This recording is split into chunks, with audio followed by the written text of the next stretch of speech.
Hey there! So today we have another review, and this is a beer from Ellipsis. This is Vanilla Milk District. So I recently started working for them behind the bar, and this is a pretty interesting one. This is their first C&D, so that's a cease and desist letter. They have been around for about a year and a half now, and almost 2 years coming up, and they have a cease and desist. So what happened is that Milk District is actually one of the neighborhoods, or up-and-coming neighborhoods in Orlando.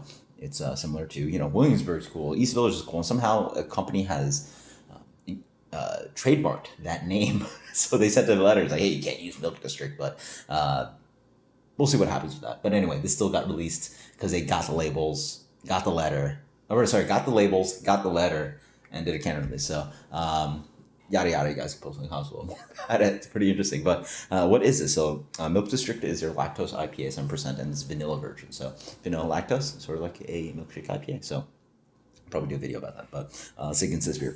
So it looks like a standard New England IPA. Comes in a medium plus hazy, pretty hazy beer with a light gold color. Looks pretty nice. Yeah. So initial impression is just vanilla, right? Like fresh. Like yeah. I get vanilla, but I also get the underneath kind of New England IPA thing, right? Yeah. I get. I mean, a very very light dankness in the aroma, but it's super juicy even in aroma. Causes me to salivate. I really love the aroma of this. I because I don't find it to be like highly offensive in the aroma as far as an IPA goes, which is kind of, I think, one of the most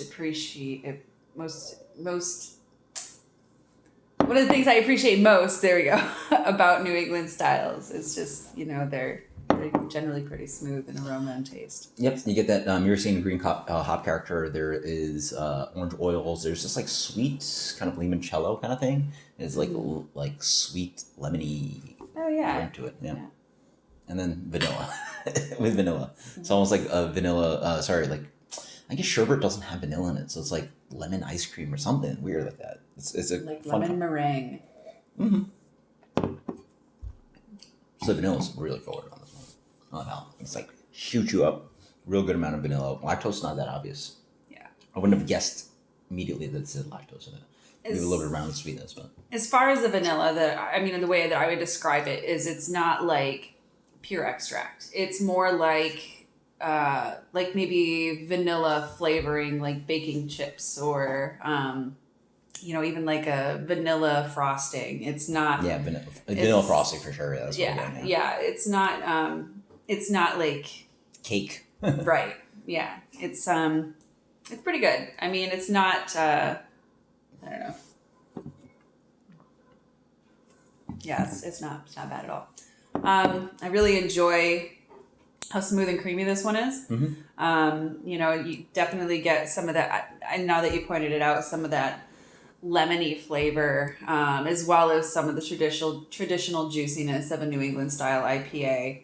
Not super hoppy. This is definitely one of those beers. If you've got a friend who says, "Oh, I don't like IPAs, bro," like this is what you introduce them to, and I can almost guarantee they'll actually like it. Yeah, sweet and confectionery, lots of vanilla up front. Definitely a kind of like fruity New England base to it. So, what's your final impression rating on this one? Final impression: I really like this beer. I think this was super well executed. One of the best New England style IPAs that I've had from my area. And I would have to say that this is pretty crushable in my opinion. It is 7%. 7%? Yeah, 7%. So, I mean, dangerously crushable in that aspect. But as far as rating, I think I'd go ahead and give this one a 96. Okay. So one of the things I did mention is that this actually tastes a lot like the beers from Decadent. So, having worked there early on and through the opening, a lot of the beers that Paul makes from Decadent are vanilla heavy-handed. He does make milkshakey kind of beers, and he does actually have a new ice cream IPA series. So I think that actually does have some amount of milk product or lactose in there. But his beers generally don't actually use lactose. And so what he's doing with that creamy thing is actually an impression of creaminess and sweetness from vanilla. So just like initial taste of this is what he does, base New England IPA. and then throws a lot of vanilla in there. And then there's other flavors he dances around with to make it sort of confectionery.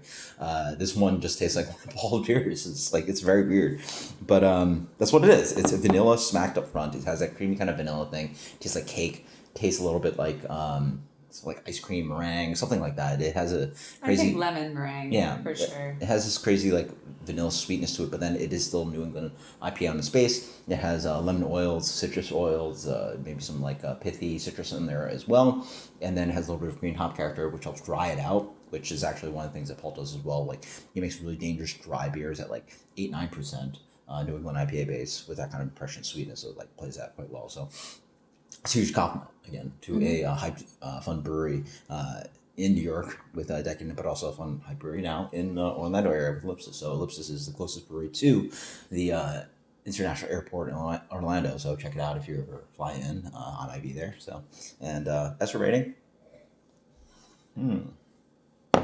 Very good actually. 95. Fantastic. So check it out, guys. Until next time, guys. Cheers. Later.